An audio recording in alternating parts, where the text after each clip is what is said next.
Hello, everybody, and welcome to the Doctors of Running podcast, where we, a group of doctors of physical therapy, discuss the art and science of running and the stuff that we put on our feet. Today at the round table, we have myself, Nathan Brown, Dr. Matthew Klein, and then two amazing guests. We've spoken to both of these people before, but never in one room, and it is Geoff Burns and Dustin Joubert, and we're just very pumped to have both of you here. Just a reminder, Dr. Geoff Burns, he is currently the sports physiologist for the United States Olympic and Paralympic Committee, got his PhD from the University of Michigan. Still go Badgers, but it's okay. So he's still doing research and teaching adjunct on the side with them, but really pouring in his time in Colorado Springs. And then Dustin is the guy that you probably know as Lab Rat Rundown, and he does a lot of metabolic testing with shoes that we call super shoes, and has been able to post a lot of his independent testing through his Instagram, again, Lab Rat Rundown, but also is publishing papers. And that's really what we're here today, because these two work together on a paper to get it published. Congratulations to you all, where they talk about the effects of highly cushioned and resilient racing shoes on running economy at slower running speeds. So Geoff and Dustin, thanks so much for joining us today. Total pleasure. Thanks for having us. Happy to be here from my closet, guys, of the new house. Dustin got his, what was it? You said like 3 hours ago, the internet got hooked up in your new house. Yeah. And we'll roll with what we got. It's pretty fun. So I know it's a crazy weekend for you. So thanks for giving up time and talking about shoes of all things. So, I just want to give you both a quick platform just to introduce yourself maybe a little bit further and any recent things that you've been up to in terms of your work. Because I know, Dustin, you just went through a transition in terms of where you're working with the university. So let's start with you. What kind of updates do you have for us in our audience since the last time you've been with us? Yeah, so I moved from deep East Texas, where it's hard to recruit runners for research studies. I was at Stephen F. Austin State University previously, and now I'm in Austin, Texas, at a small liberal arts school, St. Edward's University, but in the heart of Austin with a great running community. So we're about to start recruiting for a project this summer that I'm excited about, because I think that'll be a lot easier this go around. But yeah, so I'm a kinesiology faculty here at St. Edward's University. I'm an exercise physiologist. I'm always quick to tell you that I'm not a biomechanist. So, and I've been a runner all my life. Run a little less now, but still have competitive goals. So, yeah. And you just ran Boston this year, right? I did. Yeah. Yeah. That was my third marathon. First trip out there. It was honestly, it was our first trip flying with a 4-year-old. So that was probably the biggest challenge. Yes. And walking all over Boston with the same 4-year-old. Yeah. But no, it was, I mean, the race itself was awesome. I mean, just nothing like it in terms of the number of fast people on course. And then just, the crowds on the roads and stuff was a great experience. Yeah. Very cool. Well, congrats on that. And Geoff, what about you? What's new in your world? Yeah. So I'm a physiologist with the U.S. Olympic and Paralympic Committee. I'm the lead physiologist for our Paralympic sports. So the last year has been just a crazy cool learning experience for me. Taking what we know about, I would say, physiology and sports sciences, training paradigms, stuff like that. And then say adapting it or trying to customize it for the different, I would say, Paralympic sports and athletes, where like really each athlete is this like hyper unique case study. So it's been super fun to really blend physiology, sports sciences, and then also some of my background in biomechanics as well. So it's been a total blast. It's like I feel like every day I have to like learn something totally new, from circadian patterns and athletes with visual impairments to differences in mechanics of below the knee versus above the knee unilateral amputations, like thermoregulation in athletes with spinal cord injury, like crazy. Wow. yeah, so that's been a blast. And then, yeah, and then at the same time, getting to just essentially do science with the athletes and coaches. So it's been cool. But then, yeah, on the side, I've been able to continue research through the University of Michigan. Still have faculty appointment there, and yeah, I've been able to teach a little bit as well as just keep going on this stuff, which is a lot of fun. And honestly, I feel like I've been able to dig into shoe stuff, at least on the applied side, much more over this past year than I did when I was at Michigan, because now I have athletes coming to me, like wanting to select shoes. And so both on the, Paralympic side as well as on the Olympic side, I've worked with triathletes and runners. It's kind of become a bit of a niche person for those athletes on that. So it's been super cool to see pretty unique populations of athletes, and how they respond to the different shoes. So that's been fun. And then I also run competitively myself. I think we talked about that in the last one. And then shortly after that, I saw you guys at the national championships for the 100K. Awesome. Yes. I went and I ended up getting on the team and competing at the world championships later that year for the US. And it was a bit of a bummer. I think I put together one of my best training blocks in a while, but I got sick the day before the race. No way. And I just felt like hell. Like my heart rate was super high, and so ended up not racing quite as well. It was probably the first time that's happened to me, like competitively, at least since college, where we're kind of on the big day, something just didn't connect. So anyways. Yeah, so that happened, but then, I'm actually going to be, I was going to race Comrades this year, in June, but actually just decided a couple of weeks ago, and I think I'm going to go in now next week. I'm going to have surgery on my foot. Because again, this is something I think I talked to you guys about, but something that's bugged me for the last couple of years and kind of held me back in training. So going to go under the knife and hopefully kind of get back to my old self, training wise. So, wow. Well, good luck on that journey too. Because I know, we got to talk at the championships about that a little bit. So I hope, this brings you on a good trajectory, and then all the journey afterwards is smooth and gets you where you want to go. So yeah, I hope so. Cool. Well, again, the reason we wanted to bring you both together is because you both collaborated on a study. I read the title before, but it's the effects of highly cushioned and resilient racing shoes on running economy at slower running speeds. You published that in the International Journal of Sports Physiology and Performance. And we really want to get from you, yes, we want to talk about the results and the outcomes and what you found. We'll kind of start there, but then we want to dive a little bit deeper and talk about the questions that you've been asking that didn't even flesh out in the study necessarily, or some questions that you have moving forward. So first, can one of you, I don't really care which one, but give kind of some just overview of what you found in the study, how you conducted the study, and kind of how long that process takes.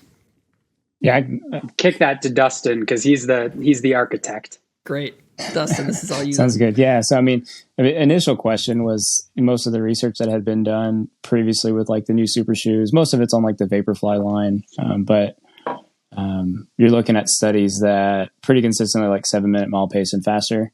And we basically had the question like, are the benefits the same at slower speeds? When you're considering 7-minute mile pace is almost 3-hour marathon, and most people are running marathons slower than that, even at competitive races. So we tested at 10 and 12 kilometers per hour, which is 8-minute mile pace on the fast end there, and like 9:40-ish pace, I think, on the slow end. Just looking at the Vaporfly compared to like a standard control shoe. And we did that in 16 subjects, 8 men, 8 women. And basically measured running economy, measured their oxygen consumption, energy expenditure at those fixed speeds in those two different shoes, and quantified the running economy benefits. So whereas previous studies had shown maybe upper 2%, up to 4% or so on average benefit of these different shoes, depending on like the comparison shoe you're looking at the faster speeds. We saw at the 8-minute mile pace around 1.5% running economy benefit on average. So still substantial, but reduced compared to like the magnitude in our previous research. And at the slower speed, at the 10 kilometers per hour, around 940 pace, we saw that even less than 1% the benefit. So that was kind of the average breakdown. So beneficial when you look at like the statistics compared to the control shoe, but reduced in magnitude compared to some of the studies out there at faster speeds and some of the stuff I've done in my lab as well at faster speeds. So that was kind of the big rundown. Yes. And so kind of breaking that down even further. So the aggregate was kind of that either less than 1%, 1.5%, depending on speed. How much variability was there between the subjects? Kind of what kind of ranges were you seeing? And what was your control shoe? Because that, like you said, matters between these studies, kind of what you're comparing the benefits to. Yeah. So our control shoe that I've used in my lab consistently is the ASICS Hyperspeed. So we had that as a control shoe in the previous study I did at 6-minute mile pace. You know, that the Vaporfly was upper 2%, like 2.7% or so, I think, benefit compared to the Hyperspeed. So to that same comparison shoe, you're seeing smaller magnitude in my lab specifically. But yeah, there we go. That's a great control shoe. Off I like topic, that shoe. Yeah, off topic. Version 2, I think, is a lot better, but that is a totally different conversation. I enjoy that too. First one. Actually, I think my running economy benefit tested in the lab might be smaller now because I've run my control shoe. I'm good at it now. I don't know, but that's just me. Additional. That's me personally. Some error. Yeah. You got it's on Running Warehouse pretty cheap. I highly encourage if you like the first one, you got to try the second one. Let us know how you like it. See, that's the hard thing now is it's like finding a control shoe that you can buy. It's like they're getting rarer and rarer and rarer. I know. But yeah. I think that's one of the questions I have too about control shoes is this is to the Hyperspeed. So for those who aren't familiar with the Hyperspeed is a lighter shoe. You know, it's very lightweight, and it's a little bit lower stacked. It doesn't have a plate. It's kind of just like a more traditional racing flat as we would think of traditional racing flats.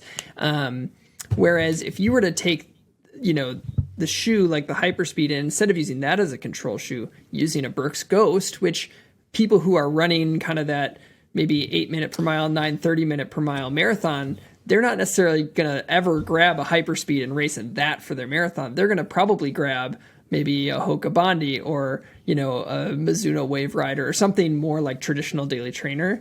Geoff, I'll pitch this one to you. So when you think about the benefits that people saw between Hyperspeed and, these higher stacked, resilient, what we call quote unquote super shoes, how much of a difference do you think there would be if you used a different control shoe for if somebody's debating, do I run in my Ghost that I feel really comfortable in, or should I run in, I don't know, the Vaporfly or any of these other super shoes? Yeah, it's a good question. I think it's like, it depends on maybe two things dominantly that are going to differ for everybody. So there's not going to be a satisfying answer here. No. But science. This is science for you. That's why I ask it. Yep. Yeah. But yeah, so obviously the weight that's an easy piece to deal with. So like all things equal, that Hyperspeed being so light is going to be very beneficial on that front. But then the other piece that kind of works into there is what the cushioning does. And that's where it's really complex for individuals, because a little bit of cushioning is a beneficial thing, but at the same time, a good bit of cushioning that is very lossy, that is EVA foam, that's not as resilient, is at some point, then it becomes a little too lossy. But that varies for everybody. So like there are some people for whom that like if we're talking the Hoka, Clifton or something like that. Yeah. Super light. Or maybe the Hoka ring cone is like maybe a little bit closer to the in weight. Yep. That's a big chunk of that EVA foam that there are some people that like the savings on their muscles that having that cushioning, even though it's not returning energy, might supersede the the energy that you don't even get back from the response of it. Whereas other people, losing all of that energy might then become, weigh that cost benefit analysis. So it's going to be different for everybody. But if I had to bet dollars to donuts, I would say most people would probably be a bit more economical in like that light flat, like the hyperspeed. Yeah. Now, then, how that then extends over a marathon, though, is like kind of the next dimensional question that is, I think, we know less about for sure. And there could be, for some people, that the damage that you do to your legs in that hyperspeed, if you don't have the structures to like really cushion yourself well, you could incur enough muscular damage that your economy deteriorates at the end of the race, and you then becomes less beneficial. So we kind of have this game of like, say, like 4-dimensional chess that we're trying to like play with these different variables. Yes. And yeah, so, but again, if we were just looking at the lab, I would say for most people, it's probably going to be more advantageous to be in that hyperspeed. And then the other thing that this is a piece that comes up in testing these a lot. And we can have Dustin speak to this a little bit later because he's played around with this. But another thing that dramatically affects like how how these shoes affect us is the surface that we're testing these on. So treadmills by nature, like any commercial fitness treadmill that you go and use, or probably most that people have in their house that are listening to this, I would say operate a lot like that Hoka shoe that is very soft, but it doesn't return a lot of energy. But that's beneficial, to some degree. So that slight give that treadmill has, that makes you more efficient running on it. And that's where running on the treadmill, a lot is made of the air resistance and, putting it at an incline to better simulate outside. But really the thing that might be most beneficial about a treadmill is that compliance, that soft deck. And so that, even though most people will swear that running on a treadmill is like slower than going outside, put your heart rate monitor on, and I guarantee you at a speed that you're running, it's going to be easier on your body to run on that treadmill. It may you may feel like you're in a time warp and everything just slows down and effort's whacked out, but like your body physiologically is having an easier time than running that same speed outside. Yeah. So then extend that to how we study this, like asphalt is very different than that. And so I think that's kind of another dimension to how we test and assess these shoes, where the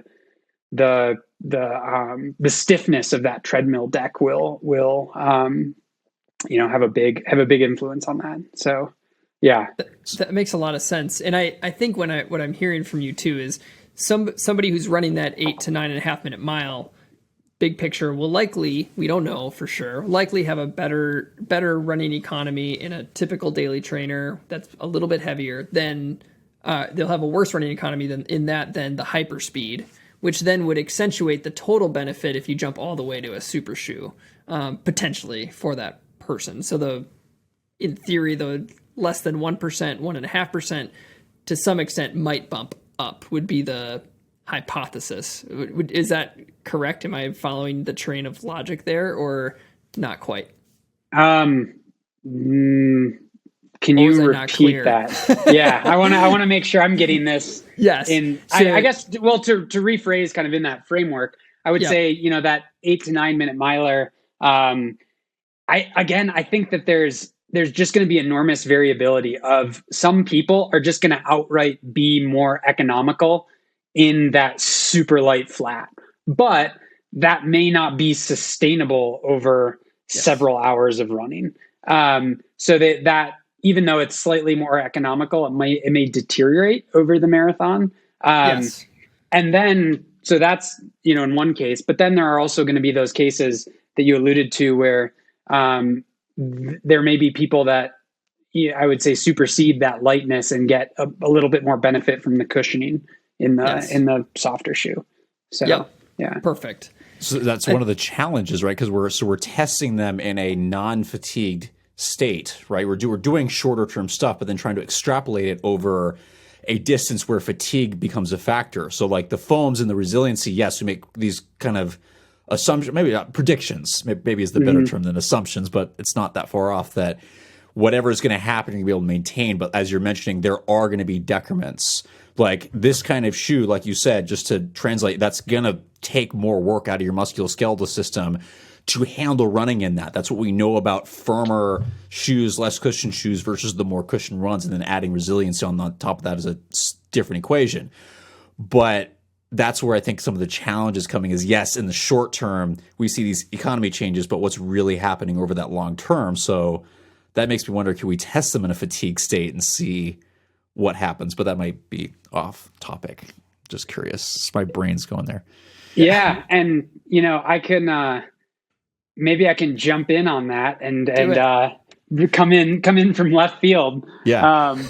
So today, just about 2 hours ago, I think this question of like the fatigue effect of these shoes, and I think this will come full circle to this study with Dustin, and we can talk about this, but for what it means for this this smaller economy benefit in the super shoes. So I've thought for a while that this fatigue question is kind of the white whale of like the super shoes studies of like how does the economy change over an entire marathon? And it's like, it's easy to think about testing that, but it's like a pain in the ass to like do that testing, because you essentially need to run a marathon and test your shoes right before or at the early stages and then at the later stages. And that's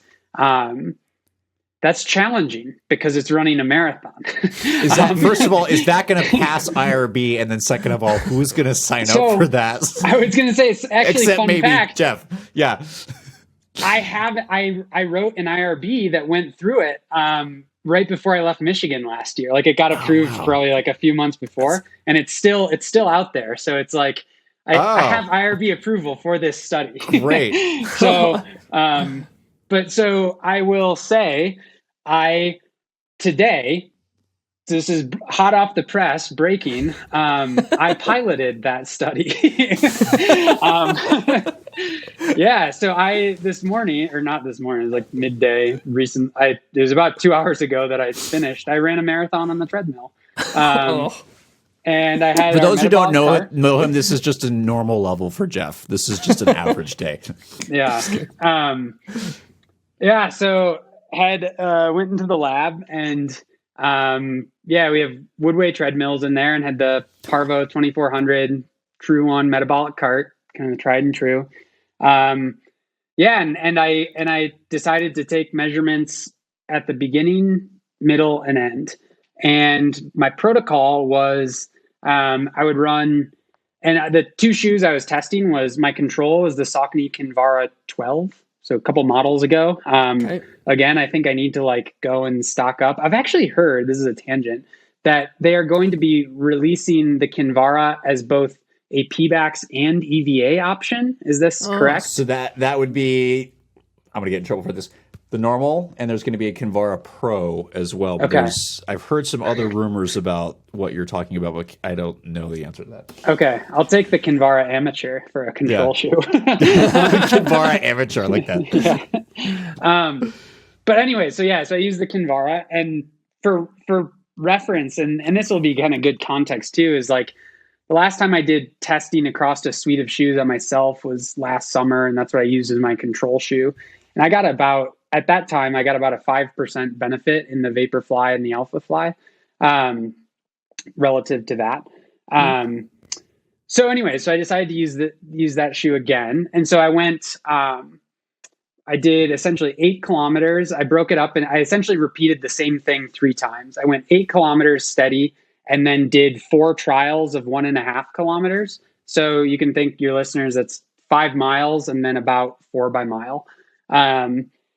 And the order I went was, I I did all of the running in the Kinvara, by the way. And I think this is the important piece for this comparison, because again, this is actually in my IRB, but like I wrote an IRB for like a very elaborate study that I don't know if we'll ever do all of it, but it's like to get people to run 2 marathons, because you want to be able to see if there's any change if you run the marathon in the control shoe, as well as if you run it in the super shoe.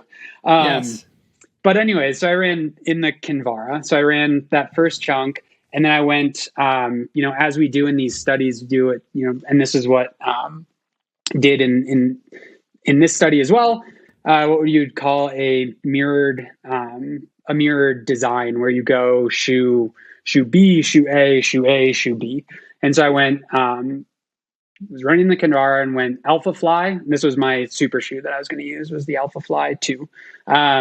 Alpha Fly, Kinvara, Alpha Fly. And I did the trials at 16 kilometers an hour, which is about 6-minute mile pace.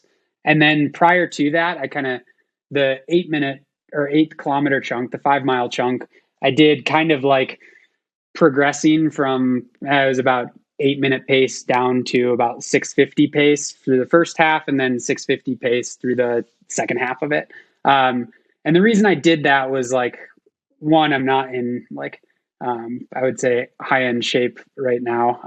We just talked at the beginning, I'm going to be getting surgery in about a week. But and I'm at altitude too, so I'll like give that qualifier. But anyways, so because I went for this last weekend actually, and I got to the very end, the last trial, and I was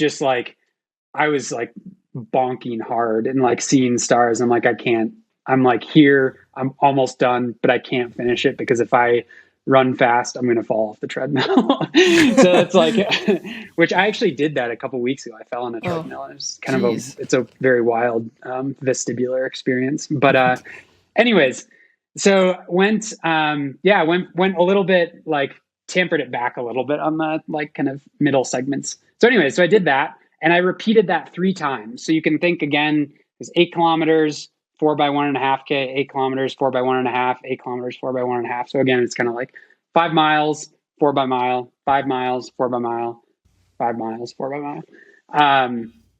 And essentially just took those economy measurements. So what I found, after you guys had to bear with the methods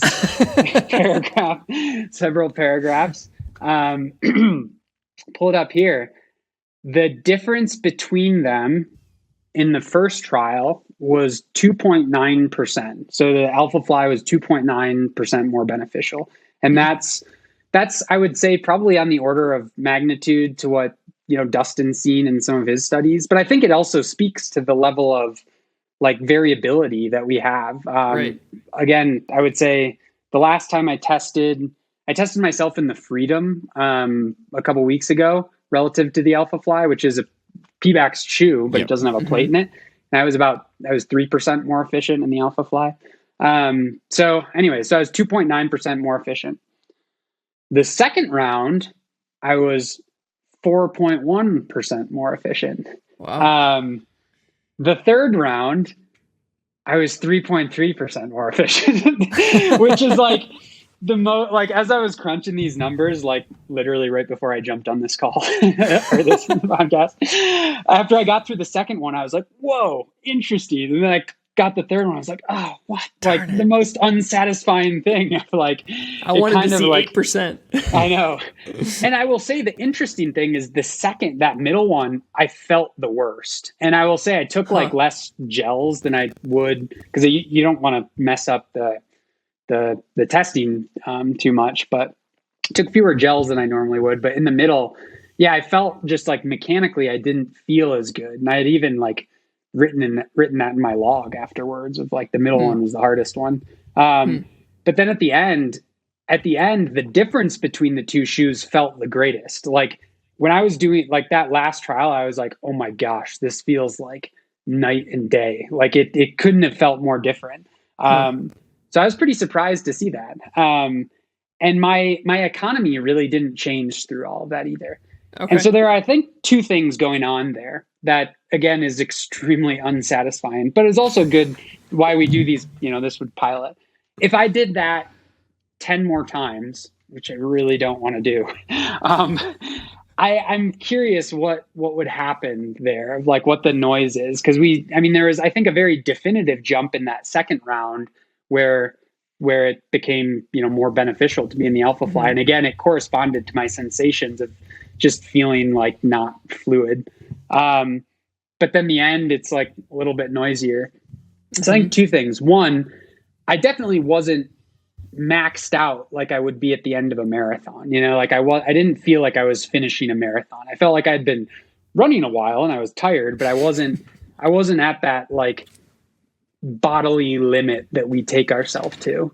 And two, I was doing this on a wood weight treadmill, which is, those are rubber slats, and that I would say has the potential to dilute the economy benefit of a super shoe a little bit, because I'm not going to be incurring the damage that I would on the pavement or on a really stiff rock hard treadmill. So I would say that the deterioration is probably not there. So I think unfortunately my follow-up might have to be going and running for like 2 hours outside and then coming back and doing the test. Right. But so I think at first pass, I saw my takeaway was that like saw a little bit of an economy deterioration through this with fatigue, which I think is, what we might hypothesize. And I think if you extended that to the muscular damage that you might have and fatigue in a marathon, I think it stands to that difference might further blow up. So, yeah. Right. It's interesting to me that there didn't seem to be much of a connection between how you perceived how things are feeling and your economy, which I think it was Donato several years ago that did a study where they looked at like biomechanics versus perception, and they found that their things were really similar. Like the people couldn't tell like that one thing might feel really good, but then that wasn't actually how it was impacting their biomechanics, which is interesting to me, that or perception, which goes back to the other comment, right, about like, the how we feel internally may not be matching. Like that's a totally different set of things than the biomechanics, and even probably obviously in this case the physiology. Yeah, I think there's a little bit of both though, in the sense that like on the second trial, I definitely, again, I felt the worst in I would say in both shoes, but I definitely felt like, through it all, I can tell you, it's like, it's crazy the difference between an old racing flat and a super shoe when you run in them side by side, like, and do a counterbalance design. It is crazy. Like that my economy was only 2.9%. Like in the first trial was shocking to me, because it's like, I'm like dreading putting the flats back on. But to your point, it's like, on one hand, I had that sensation of like that second trial being like, oh, I feel like way worse. And I would say they didn't feel any different relative to each other, but I felt less economical, which the funny thing is, like, looking at the numbers now, I was more economical in both shoes when I was feeling worse. I was just much more economical in the Alpha Fly. And then at the end, when it was like thinking there'd be a huge difference, it kind of came back. And it's, to your point, it's like, there was actually a while ago, I don't know if it might have been out of Ben O'Nigg's group, they kind of proposed the comfort filter that was like, what the shoe that is most comfortable to us is the most economical. But I think I remembered hearing, I think it was Roger Crom say in a talk he gave, talking about the original Vaporfly study, that there was heterogeneity in how people perceived the Vaporfly relative to the Zoom Streak and the Adios Boost. Of like, some people really liked it, some people are agnostic, some people weren't so crazy about it, but everybody was more efficient in it. And so like the super shoes were kind of the first thing to like, say like, your feelings don't matter. Yeah. Right. And I think too, what's important about comfort filter too is they had the two-pronged hypothesis about performance and about injury. And so those are two different ways to apply the comfort filter, which I think just for listeners too, because I think that's that's a distinction that's important, is injury versus, performance. I think another big misconception about running economy and what it really means for the runner is the connection of running economy to performance. I think a question we get a lot is, how much faster am I going to run a marathon if I have 1.5% economy? So they're asking a performance question, not a running economy question. Yeah. So how do you, this is going to be another non-satisfying answer, but how do you discuss that idea of what does 1.5% running economy improvement really mean for my performance if all else is equal for my marathon? How do you answer that? How do you answer that question? Yeah. And this is a big thing that didn't really, talking back to the things that didn't make it in the paper. I think this was a huge thing that Dustin and I talked about for a little bit, that I'm still I'm scratching my head a little bit, but also think the way that, just like everybody has variable response to these shoes, some people might get a 5 or 6% benefit. Some people might get a 1 or 2% benefit. Just like there's variance in response.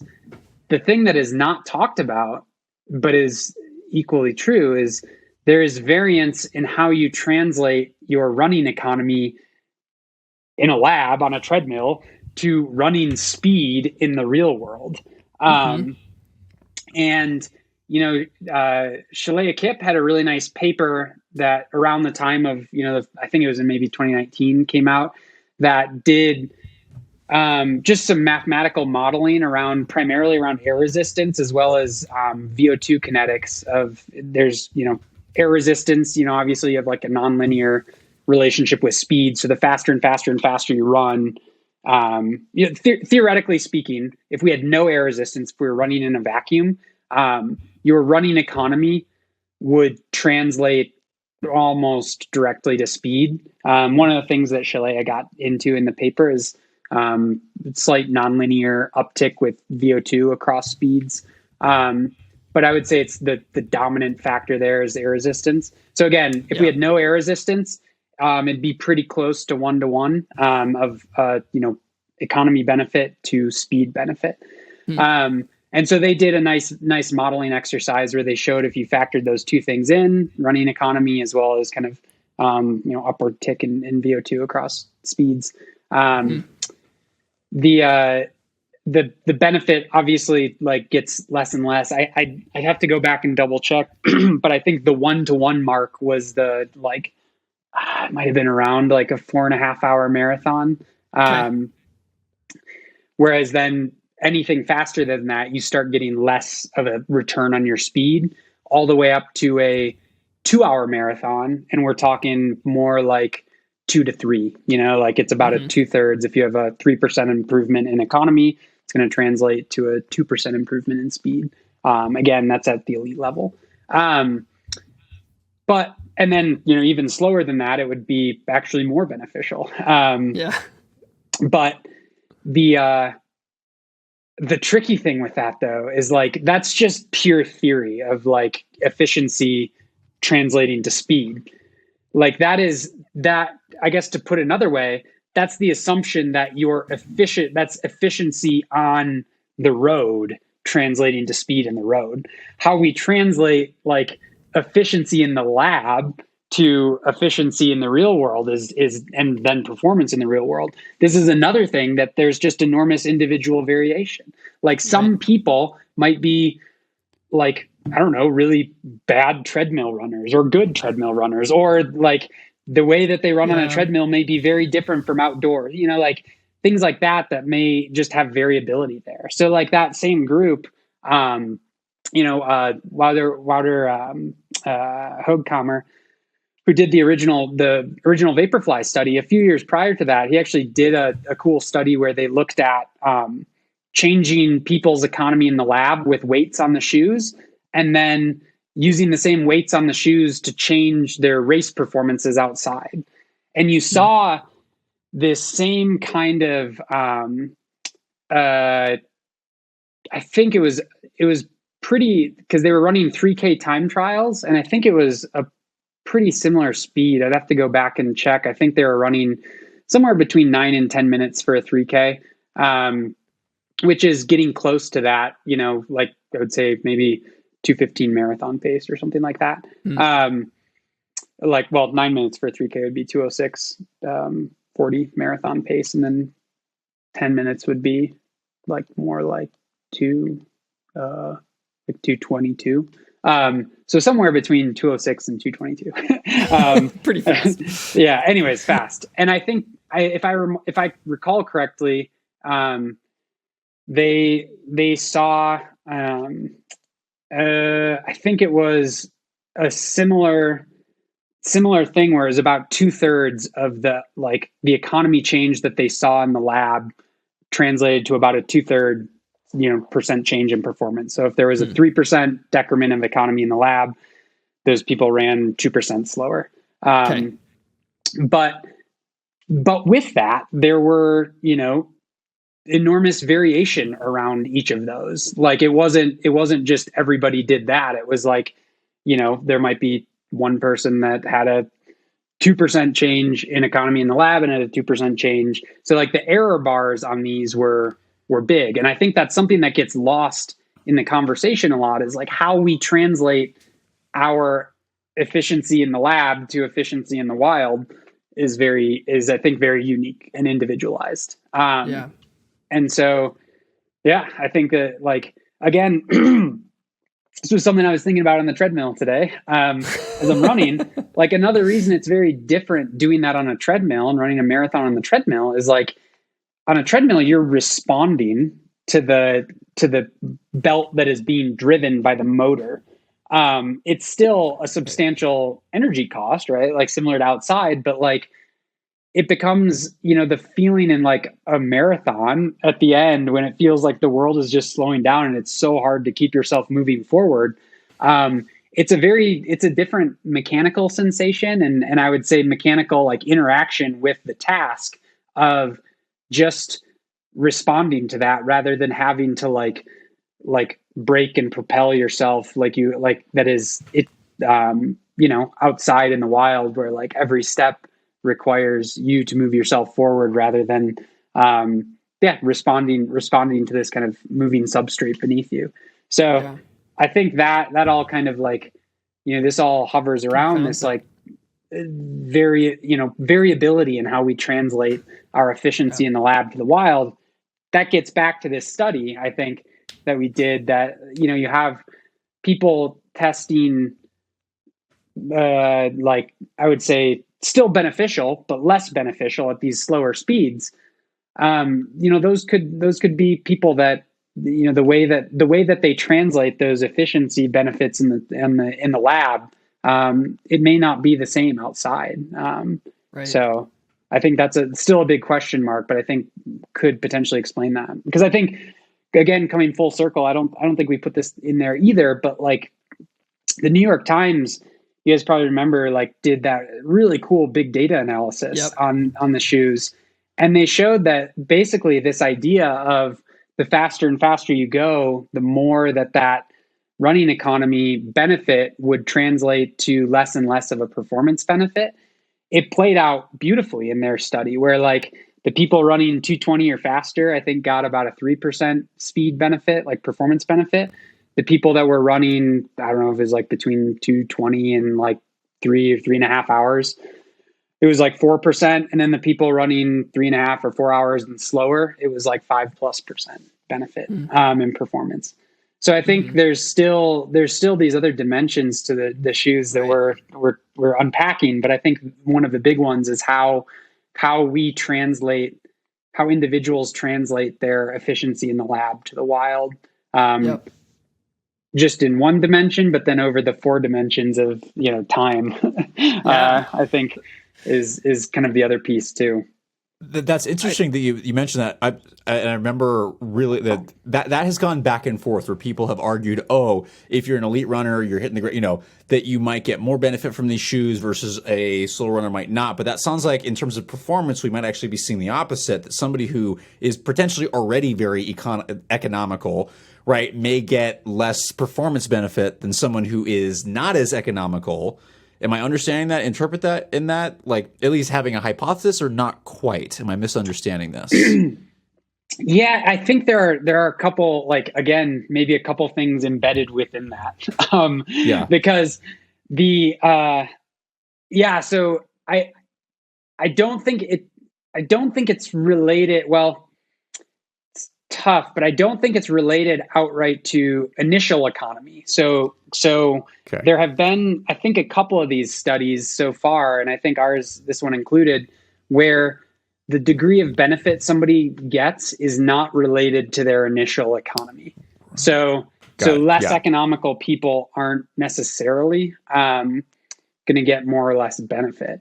But to your second piece of like elite runners running faster and having greater forces, so that's actually another piece of this paper that I think we included in the discussion, that this is where, Dustin really, Dustin set this study up, planned it, executed it, and then he brought me in to help basically make sense of it mechanically, because it was like, had the results and, was kind of scratching his head a little bit.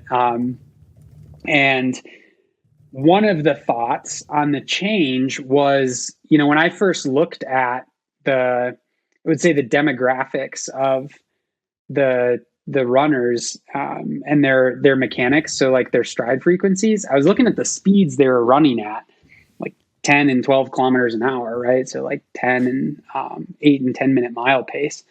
And their cadences were like really high, or like higher than I would expect for that speed.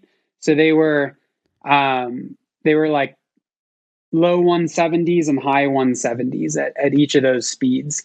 And for otherwise, like, given the body dimensions of the subjects, like they were, I'd have to go back and look, I think like maybe like 5'9", 5'10" on average. And so I was looking at it thinking like, man, those are like, I would expect them to run with lower, maybe in the 160s at those paces. But so what that told me was that they were probably probably did not have very high peak vertical forces, right? Mm-hmm. So like you run with a higher cadence and you have lower overall force. Right. And so then I got thinking, I did some, and then again, these were kind of like calculations that we slid into the discussion, but I did some calculations just based on the very simple physics of being on the ground and off the ground. And we had, from the Garmin, the heart rate straps that they were wearing, we had ground contact time as well as the other pieces, which is, I would say from that device, it's a noisy measurement, but I think for the sake of doing just kind of gut check calculations, it's good. So using their ground contact time with their step time, which you can get from the step frequency at the given speed, and knowing their anthropometric, so their height and their weight, I can make like very, I would say, simple estimations that are pretty close to like within a few percentage points of like, a gold standard force sensing treadmill of their peak forces. So we estimated those forces, and they were like, their body weights were like 2.1 and 2.3 times body weight of their peak forces, which I would say it's like maybe at those speeds, again, this is where everybody's different and everybody has different force patterns. But if you were looking at like a population average, other papers that have looked at forces, you might be expecting to see like 2.4 to 2.6. Mm. So I was like, well, this might have just been a unique kind of subset of runners that had like just low forces in general. And so that then kind of led into this further hypothesis that like the forces that we put into the shoes, like the shoes are just giant springs, right? Like they're these big thick pieces of foam that you compress. But what's interesting is like all shoe foams, I mean, all springs have this, but they have, essentially like, I forget the technical term for it. I don't think it's compression set, but it's essentially the point at which it stops behaving like a linear spring. And the colloquial term for that is bottoming out, where anybody who's running a thin EVA racing flat knows this feeling, where you land and it feels like the shoe is like, it's no longer compressing and cushioning. It now feels like cardboard. So that's when the shoe becomes essentially maximally compressed. So I got thinking of like, well, perhaps one of the things going on here is like when you start running at faster and faster speeds and you have greater and greater ground reaction forces, maybe there's a point at which you kind of saturate the shoe and really use all of that spring. So in Wouter Hoogkamer's original paper, where they tested them at 14, 16, and 18 kilometers an hour, they really saw a flatline response. And the thought was like, well, maybe that speed is kind of that threshold that you start to really kind of fully saturate the shoe and its potential. And then below that, you're not running with enough forces to really fully compress it. And then you further extend that into the runners in this population or in this study that were running with, I would say, uniquely low forces and these really high step frequencies, that they may have just really not been essentially using all of the shoe. And so I think that kind of extends into it. Now, that being said, so that's just the outright, economy change or benefit or whatever in the lab. Again, that doesn't get into, and we didn't do much prognostication in the paper in this, but that still means that you're probably having some degree of like cushioning benefit from the really, really soft compliant foam, as well as anything perhaps that the energy return over the long term might give. But yeah, I think that piece, that was one of the pieces in the discussion that we thought might explain that, is that kind of, I would say, force threshold that you might have of running faster in these shoes. Amazing. So it's hard to sum up everything that we just talked about, but I'm going to try to give a couple things. I think there's a couple things that are still unclear when it comes to the actual translation of running economy to performance.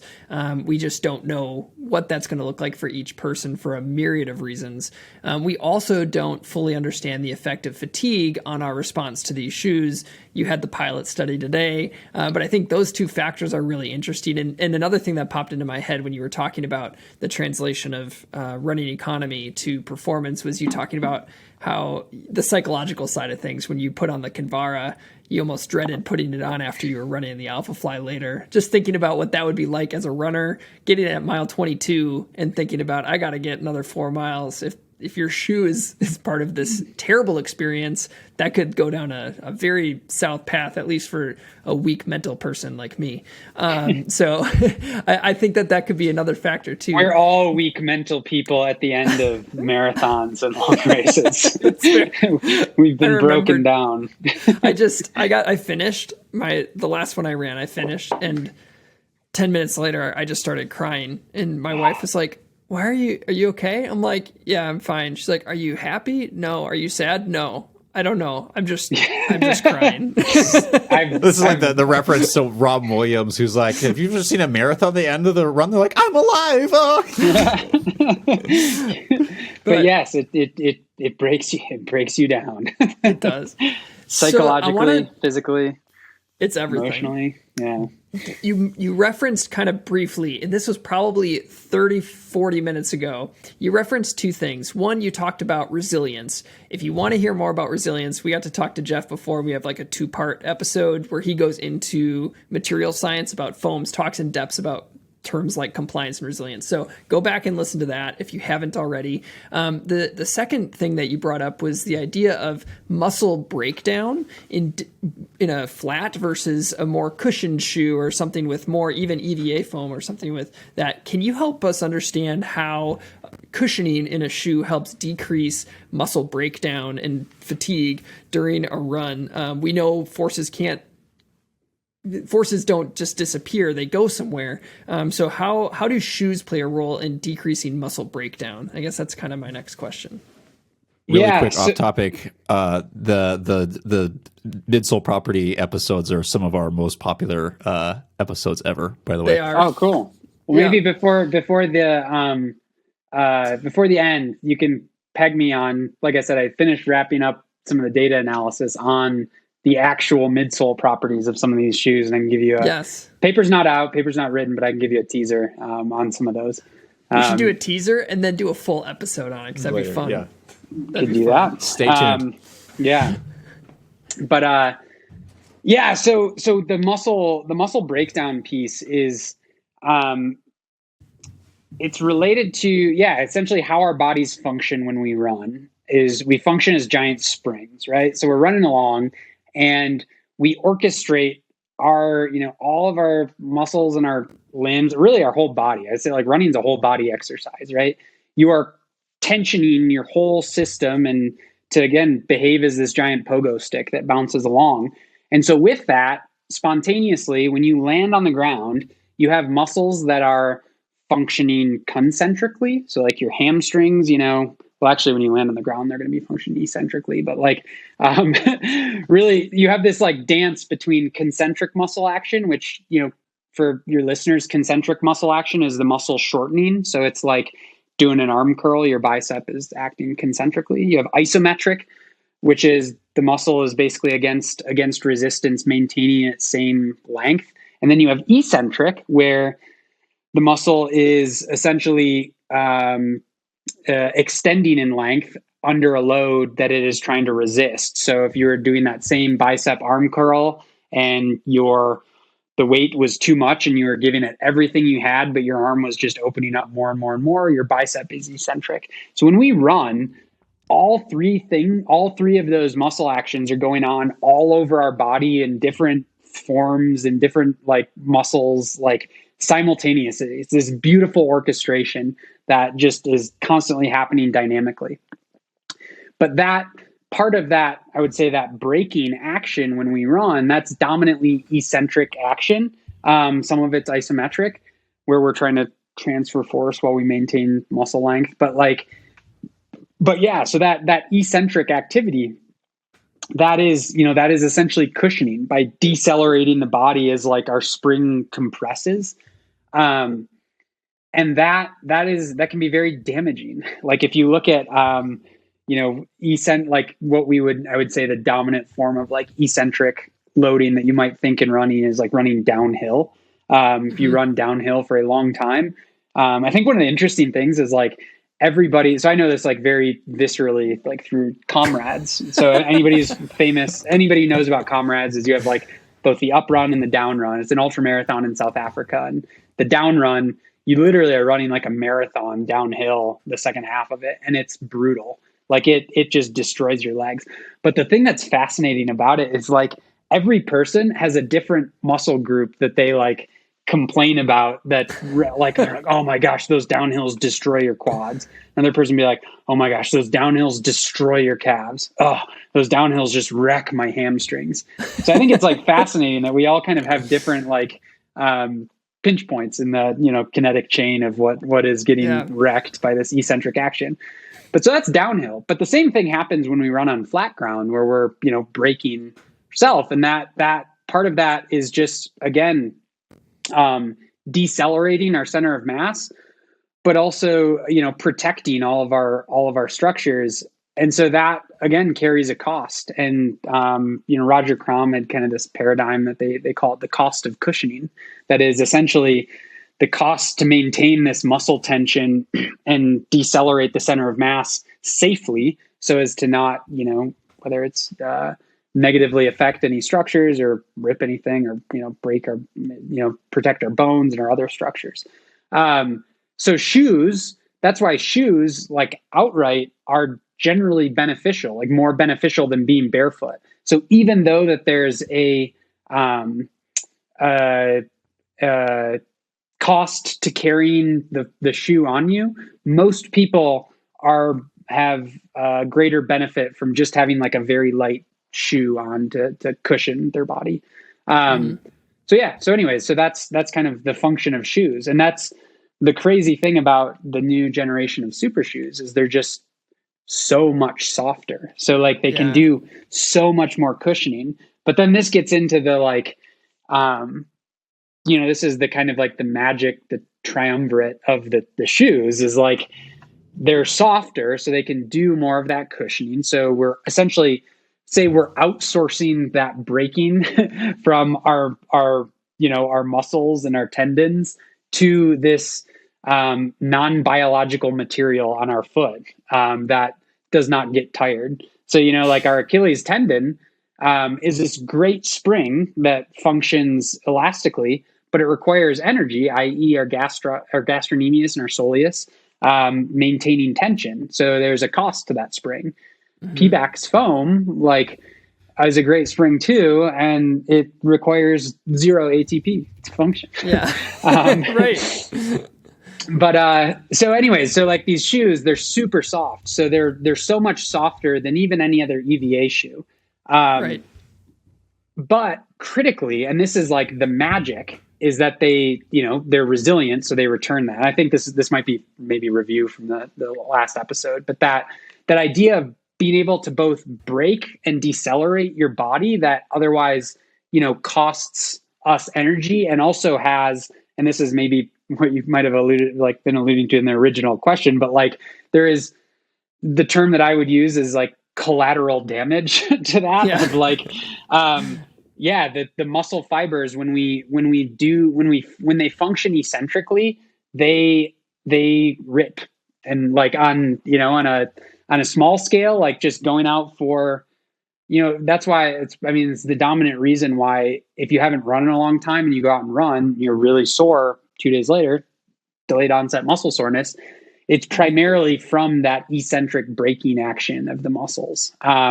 If you look at a muscle biopsy after somebody has like severely eccentrically damaged their legs, like, lots of downhill running or even lots of running, normally I would say like the two things you can think of is like uncooked pasta is the like healthy muscle, and spaghetti is the eccentric damaged muscle, where you have like these nice parallel striations versus these just like bloody red, like soup, like tangled mess. And that's what like a histological slide of a healthy muscle and an eccentrically damaged muscle looks like. It's like a normal damage to a muscle with exercise, and it Yeah. looks like that. And that's why recovery is important too. That kind of For our listeners, by the way, to get this, you have to go have people like, I think it was Cal State Fullerton that did this many, many years ago, where they had people run on a treadmill downhill for 30 minutes, and they took muscle biopsies at the beginning and to end. So after you've been running downhill and crushed your legs, to add insult to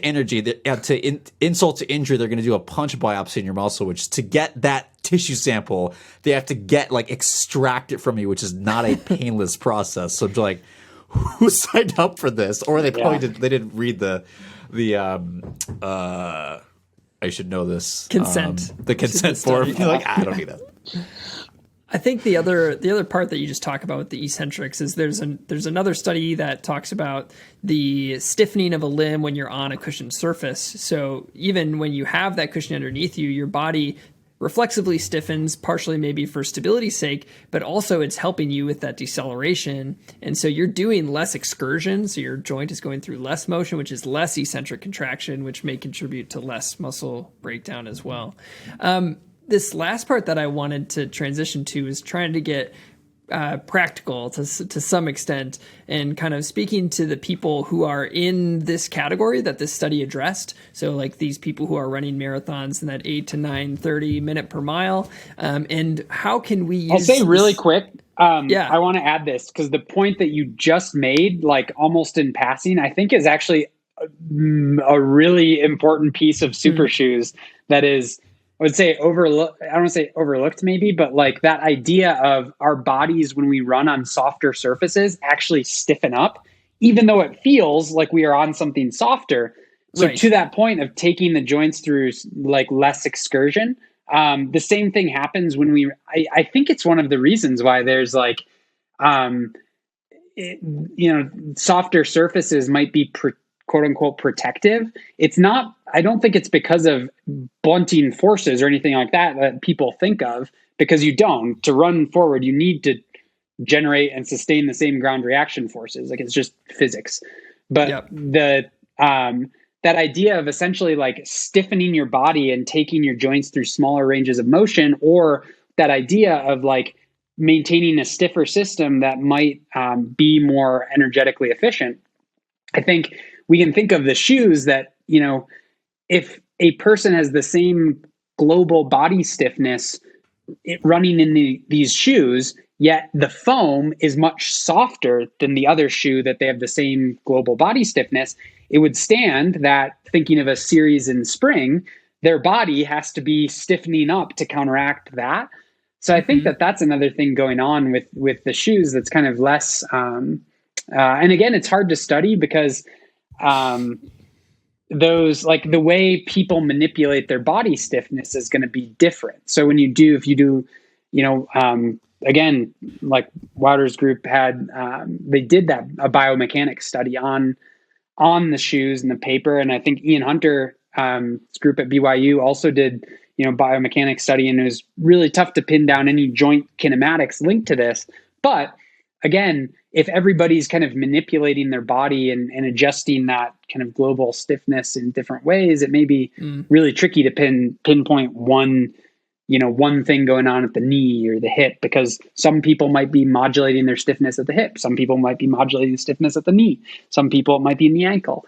So that's, I think, another thing going on is like what's going on within the system of the runner plus shoe. I think that goes into the fact that these are tools, right? And at the end of the day, you need to, do these runners know or have the capabilities or experience to utilize them appropriately? Whether it goes back to, can they actually utilize all the foam to its maximum capacity to get the biggest benefit out of it? Or the other question is, how are they modulating their own biomechanics, their own movement patterns to use that, right? Are they getting a benefit from using that movement? I would call it a movement strategy, right? Whether it's, like you said, modulation at the ankle, knee, hip, or some combination of them, we don't really know. It's a great question but I'm not sure. Perhaps about how we would measure somebody's ability to utilize what movement strategy they're doing, because that's going to get into such individual things, because people are so unique, right? Can that unique movement strategy utilize this tool, I think, is the interesting question. Yeah, that's kind of the beauty of your job, Geoff. You get to do this with individuals, right? That's the fun part, and that's the fun part of PT too. But like, you get to do this with individuals and try to figure out their thing. Yeah, and it's funny because I would say even through that, I feel like I have, again, in the last year, getting to do this with so many different athletes of very high levels. I feel like I have even more questions than like when I started, because it's like you see one pattern in one person that's like, oh my gosh, this must be the key. This must be the like mechanical explanation. And then it just doesn't hold in somebody else. So like a good example is I just had an athlete in that, we were testing range of shoes, and what was really interesting was he had very distinct mechanics, in the sense that I would say, spent a lot of time on the ground relative to the air. So he had what's called a high duty factor. And this is kind of the perfect recipe for, but I would say I thought at first pass, when ASICS came out with the Metaspeed Sky and the Edge, they said these kind of like two different types of runners that it's like best for. And I've tested other runners in both of those shoes, and generally speaking, they test like almost bang on similar. And it'd be interesting to hear Dustin's take on this, because I think he's played around with them as well. But so anyway, so I'd kind of like I don't want to say written that off, but it's like the shoe, it's the same foam, and like both of them have a curved plate. And I think the only difference is the Edge has like the plate curves downward through the shoe, rather than having kind of flat in the heel in the Sky, like similar to what the Vaporfly or Alphafly is. So anyways, there's also small drop differences, and the angle of the forefoot rocker is slightly different, but the components are very, very similar. But I think those subtle things, crazy thing, again, I've had athletes that have tested just very similarly in both of them. Yep. But then I had an athlete come in that again was this kind of like very, I would say like, high duty factor runner, like long ground contact, not much aerial time. And he like really responded to the edge, like distinct from any of the other shoes. And the fascinating thing was like his mechanics, and I was measuring, using inertial measurement units to kind of get estimates of how his body was functioning as a spring. The Alpha Fly was the shoe that he was kind of least beneficial in, and his mechanics were very deviant from like the control condition in the Alpha Fly. It was like it was putting him in a very different strategy, whereas like the Edge was very, very similar to his kind of like native mechanics, which to me that was like, oh my gosh, like that's so cool. Like it's essentially like mapping on. But I'll say I've also had other athletes that like the most beneficial shoe that they're in, they have like very distinct mechanical patterns in it. So it's not like this like predictive thing yet. So it is. Man, you had me there. You hadn't finished, and I was like, "Oh, is it the you match the shoe that best supports like matches your mechanics?" No, it's not that simple. Yeah, but it could. But like again, it could be that some people have just very distinct mechanical patterns that are persistent.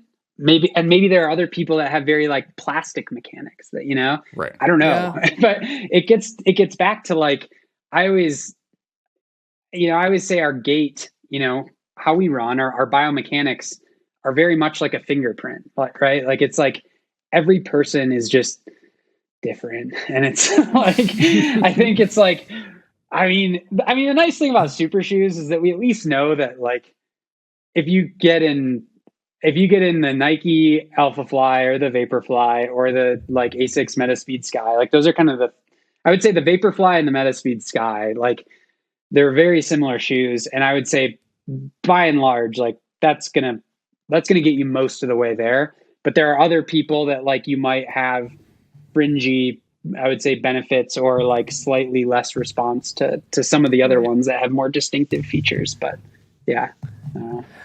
I have so many questions. I was gonna transition to the practical. Obviously, I kind of prompted that question, but I do want to ask you, in your testing over the last year with different athletes, the studies that come out obviously take time to get published, and by the time they're out, a lot of times the next model is available, which could have big changes. For example, like Endorphin Pro 3, very different from the Endorphin Pro 2. Then you also have like Endorphin Elite.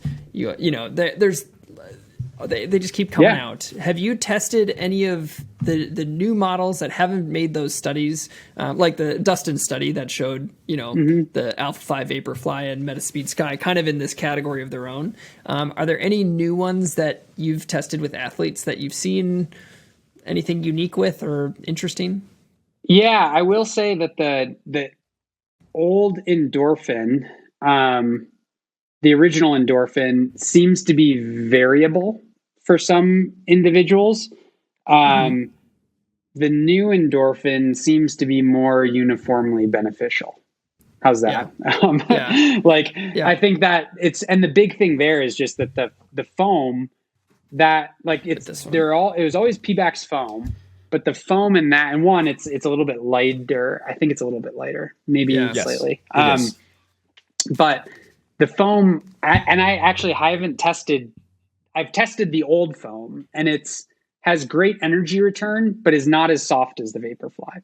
And so I think there are some people that like just the way their foot interacts with the ground, like they don't need that, like that cushioning. It doesn't. So they might be equal. Like I was actually somebody who that makes sense. I test pretty equal. Like the old Endorphin, I would get almost. I mean, I was within fractions of a percent of the Vaporfly and the Alpha Fly. Like it was pretty close. But other people, like, I mean, Dustin's original study had this. If it was like across the population was not as beneficial as the Nike shoes. But I think I've even seen athletes that test better in that shoe than the Nike shoes. And so in the Elite one. Yes, the Elite. Yeah. Not the so Pro. I think that's a great example where they changed the formulation of that foam to be has presumably the same energy return. Because I think if you're using a PEBA foam, it's gonna have probably mid 80s. but 80%, mid 80%. They're just fun. 95. They're claiming 95 resilience numbers. Oh shoot! Wow. Yeah. Okay. Yeah. I need to get back to the lab in Ann Arbor and test them. That's one worth testing, confirm it. maybe. Yeah. Yeah, That's what we referenced for a while. We're like, hey, there's the PBAC stuff was going Yeah. about like 87 or something. And then the Power Run HG, they're like behind the scene, they're like, it was 95. Yeah. So I was wondering about that. Is the HG like, HG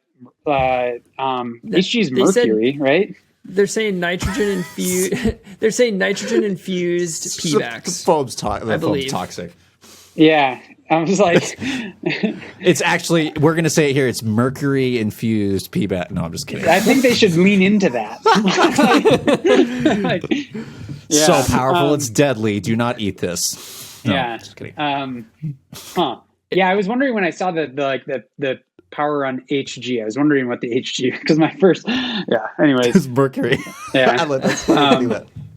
anyways, but yeah, so that's crazy. I didn't realize they were touting those numbers, but yeah. So that's a great example where it's like, I don't know, like this was something I had been hoping to start like prior to, back in Ann Arbor, but was having kind of like an open source, like just testing shoes and putting out the properties of them, online. Right. It's very easy to do it's very hard to set up the protocol and work those machines and to have those machines, because those are hundreds of thousands of dollars for these types of machines that can do this accurately. But once I set up the protocols, I was like, I can just bang shoes out and get these numbers. Yeah. So now I'm super curious about that. 95%. That's insane. Yeah. And I think just for the listeners too, Jeff's referencing a study that's coming out, and it looks at a myriad of these foams and kind of these key properties that he talks about in our previous episodes. So go back and listen to that. And then, I don't know, Jeff, if we can finagle you to come back and talk about that topic, I think it'd be super fun we'd all be interested. I'd love to hear your take on all of it, and I know everybody else would too. I do want to transition to the final question, and it is that practical application and just processing for people in this category that this study addressed. Those people running that 8 to 9 30-minute mile. How would you recommend them go through their shoe selection process based on the results of this study and your other thoughts, knowing that it's a complicated answer? Yeah.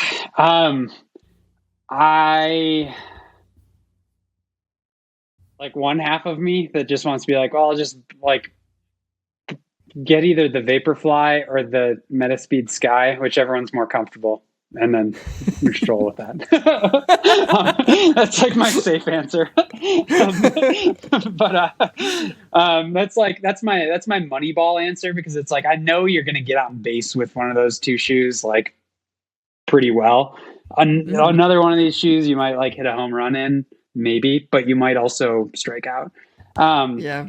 But anyways, Dustin would probably definitively add the Alpha Fly in there, and I'll plug that for him as well, because I think that's again a little bit different mechanically. And when I come back on for our next conversation around the foams and the constructions, I can talk about how the Alpha Fly is a little different. Yeah, that'd be great. But when you go about thinking again, it gets back to part of the benefit of these shoes is certainly the economy benefit of just the foams and the plate working together. And the other thing that we didn't get into, the kind of two mechanical hypotheses, was that the plate may also have a speed interaction. And there's some thoughts around that, like some kind of previous, I'd say, pieces of literature, like one of my buddies and colleagues, Evan Day, now actually works at Brooks in their research group. Literally just talked to him last weekend, by the way. Oh, really? Awesome. We had him on, so the episode's coming out soon. No way. Yeah. Cool. Yeah. Great human. Him and Jennifer Sumner. Oh, cool. Yeah. Because he, his PhD work was around longitudinal bending stiffness in shoes. And the first MTP joint. Yeah. Yeah. And he had some data points that kind of suggested that there might be a speed effect to the economy benefit. And so I thought that was one of the thoughts of well, maybe the plates, the way that they're interacting, you kind of have to be running faster to get the beneficial interaction with the plate. Again, wild speculation and dangerous hypotheses, but So I think when we start thinking about, people who are running, slower and in these shoes, I still think that there are substantial benefits to the shoes that we haven't really unpacked yet that that are probably going to be positively affecting you for both racing and training. And so I think that is a piece, but I think you will get that from just about any shoe that has one of these next generation foams with a curved plate built within it. And so again, that's, Nike makes a couple, Asics makes a couple, Saucony has theirs. I think, I don't know where Brooks is at. I feel a little guilty for not knowing. Yeah, they're not there yet. That's okay. It's not. They have something that's on the feet of elite athletes that maybe the current lineup. No. Yeah, I kind of figured it might be there. Hoka finally joined the club. That I don't think it's for sale yet, but eventually will. It is. It is. It is. Okay, that's good. But yeah, I withhold. Yeah. So I think my kind of go-to recommendations are generally like Nike, Asics, and Saucony, because we've seen they've not only like had them for a while and we have empirical data, which is very important, but they've also iterated on them, which is also very important. The other one I didn't mention that, we'll have to like get Dustin and I back on again, because we're working on another project now where we have data on like both the spikes, but also the Adidas shoes.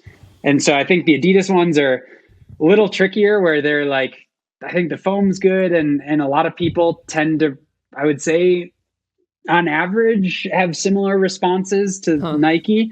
I'm actually somebody who does not respond to the Adidas shoe very well. Like it's like I get about half the benefit that I get from the Nike shoes. Wow. And it's funny because it's truly a shoe that, like, when I put it on my foot, it feels incredibly comfortable. Like, my first thought when I put the shoe on was like, wow, I would walk around in this shoe. Like, this is kind of cool. But when I run in it, I'm like, I don't know. It's not that it feels terrible, but I've had like, I've tweaked my hamstring a couple times, like running in it over the last like couple of years. And it just doesn't, there's just something that, like, over the long term being in it, it just doesn't feel like it works with my mechanics. And I think part of that is like, it's the one that has, I would say it has good foam, but the way that they do the rigid element in it, it's not exactly a plate. You have the curved rods and the heel. But the interesting thing is that those are somewhat decoupled. I think if you actually cut it open, they're like flush with each other, but they're not a continuous element. Right. And I think that again just depends on the person. Some people it's no different and it works just like the Nike shoe or the Asics shoe. But maybe for some people it's like a little different. I don't know. Yeah. So again, I'm one that like doesn't respond quite as well to that. But so that's why I'm like, I know I'm making a safe recommendation if you go with one of these others, like, but it gets back to, so your listeners who are running, 8, 9, 10-minute miles. I think all of those aspects of the shoes, there's benefit to be had there of having essentially this better elastic element under your foot and this plate that's helping you move through, whether that's potentially mitigating some of that eccentric muscle damage incurred over the course of whether it's a race or just in training. But also the fact that it's, how you would be translating that treadmill, those treadmill numbers to the race performances might be different. Because again, we have these, larger data analyses from, like the New York Times that would see for those speeds getting pretty substantial benefits. So it's like, you can think of like, if you're having an economy benefit, even if it's 1% or 2% over the course of a marathon, like, that's, an economy benefit is by definition energy you're saving, which is energy that you're not like, think of like your glycogen stores in your body, that's like you're dipping into those less and less and less. And so if it's something that, this is kind of a whole nother, I would say, hypothesis for the benefit of them, but it's like, if you aren't going so deep into these like fuel reserves on your body, perhaps at some point there starts to be nonlinear performance changes where it's like if you start to go much deeper, you have dramatically different effects on your performance. And so if like, you're essentially saving calories on your body by wearing these shoes, that could be another thing that helps you in the long run. So I think there are a lot of pieces that suggest that they're still beneficial. And I think one of my, I don't know, one of the things that I think is most interesting, but perhaps kind of brings it together is like, I remember, some of your listeners might be familiar with Bernd Heinrich, which he's written the book, Why We Run. And he's also written a ton of other books. It's, again, yes, absolutely. One of my favorite books outright, like not just a running book, but he's a physiologist, originally an insect physiologist. But, I remember he has a history in ultra running. Like he was a very, very good ultra runner back in the 80s. And he just recently kind of like rekindled his pursuit in ultra running. And I saw him at a race. This was 2 years ago, I think. And he's in his 80s now, and he's going to be racing as a 50-mile race in Chicago. And sure enough, he's running in the Vaporfly, and he's running, much, much, much slower than, what he was years ago. And he could rip, low 6-minute miles for 50 miles. But he's wearing the Vaporfly. He said he does all of his training in them. And I laughed when I first saw that because I'm like, the physiologist is keeping up on his, locomotion research. But that's great. But I think it stands that one of my curiosities, and there's another professor actually in Ann Arbor that I'm friends with that's he's in his 80s as well and just deeply loves running, and he was loving running in the Saucony endorphin for this reason. I think that elasticity, is something that we might lose as we get older and older. And we see this in the biomechanics of people as they age. And I think it's also true when we run at slower speeds, as we have less, I would say like less elastic mechanics that are less spring-like. There's more eccentric and concentric action. That these shoes are essentially like we're adding a nearly perfect elastic element to ourselves. And I think, for like the aging runner or even like slowing down, I think by giving yourself that, there's a benefit. And I would lean heavily on that. And that's why, one of the things I'm excited about the shoes is like, what they might do for people as we get older of like, preserving those spring-like mechanics. It's interesting you bring that up because that is exactly what, in terms of injury, is my dissertation is on why older individuals seem to have such a high rate of Achilles tendinopathy, which I think speaks to the loss and the change in the tendon properties and elasticity. But also, I'm kind of curious to see if there's any strength and power changes in the gastroc soleus, which is the primary propulsive muscle in running.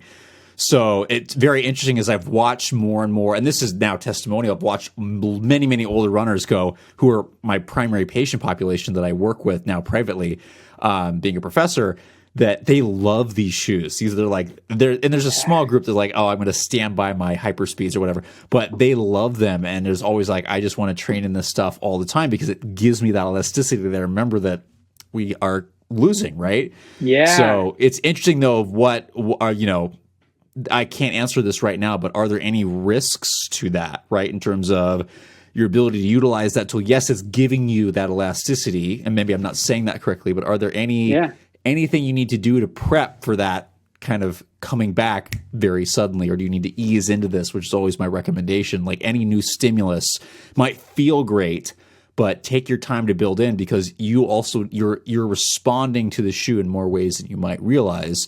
And that might be, we don't get rid of forces, right? So things are going to be redirected in other areas. But it's kind of funny that you say that because I'm seeing this more and more. It's like, we're telling people don't train in these shoes. And yet people are like, this is the only shoe I wear because I feel great. Why would I not wear this all the time? Like last year in the build up for World Championships, I would say I did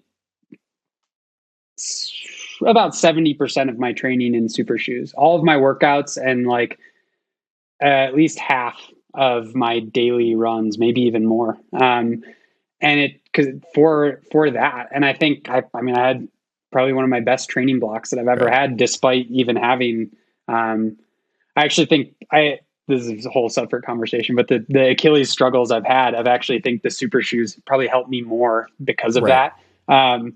So I think so long as you adapt to the plate and the mechanical interaction that has, which has for different people is going to have a different lead in time. That's something you have to be careful with. But once you have that and you don't have issues, I mean, I don't think that there are really like any problems with doing a lot of running. And I think you can kind of do it almost like ad libitum, of like what is most comfortable for you. At some point, I've reached this too in like different points of like your body kind of craves something that is like not a super shoe. Right. And then you give it to it. But I think if like, again, you have somebody who just loves running in those every day, like I would not have any issue. I would just maybe counter that of like, well, just know that like, be careful when you change to something else, obviously, like another something. So it's that idea of just being aware of, stimuli changes. But I think doing a lot of training in them is not a bad thing. Awesome. Well, I thanks for giving that response too, because I think you can read a study like this and you can even read the conclusions and you could come to a lot of practical decision-making processes that look a lot of different ways. So from one of the author's mouths, it's great to hear your response. I also think I kind of mentioned this at the beginning, but just to reiterate, the context of this conversation is about the effect of these types of shoes on performance. My PT hat, when I put it on, there's a whole other conversation surrounding different injury types and all that kind of thing. Like that's a whole other conversation that's not what we're talking about. So just make sure you contextualize this conversation in the performance realm. But again, Geoff, thanks so much for joining us. If you didn't notice, I'm sure you did, all of a sudden Dustin stopped talking in this conversation. He moved this weekend. Internet got set up like 3 hours ago at their new house, and they had a delivery come in that he had to jump off for. So that's why it ended up being the three of us for the rest of the conversation. But I'm sure we'll find another time for us all to get together. But Geoff, again, thank you so much for joining us and sharing all your thoughts on this. And we look forward to talking to you again more about foams and the new study you've got coming out. And if you have other questions that you want us to ask Geoff or Dustin in the future, you can send us an email at doctorsofrunningpodcast@gmail.com or comment on the video if you're watching via video, or reach out to us on our socials as well. So thanks again, Geoff, for joining us today. Yeah, totally. My pleasure. Love talking to you guys. Love talking to Dustin too. So we'll have to get him. I already am committing to a follow up with him. Nice. Talk about this stuff. So cool. Perfect. Thanks, everybody.